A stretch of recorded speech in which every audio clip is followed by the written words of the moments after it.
বিশ্বাস এমন একটা দামি জিনিস যার মূল্য কিন্তু সবাই দিতে পারে না।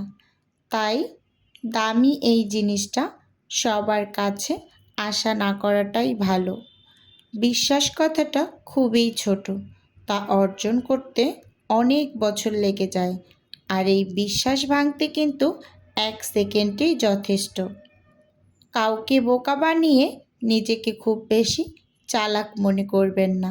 মনে রাখবেন, সে আপনাকে বিশ্বাস করেছিল বলেই আপনি তাকে বোকা বানাতে পারলেন। একজনের বিশ্বাস অর্জন করা খুবই কঠিন কাজ, আর তা যদি একবার ভেঙে যায় তাহলে সেটা অর্জন করা অসম্ভব হয়ে পড়ে। তাই বলছি, এমন কোনো কাজ করবেন না যাতে অন্ততপক্ষে মানুষ আপনার থেকে বিশ্বাসটুকু একেবারেই হারিয়ে ফেলে।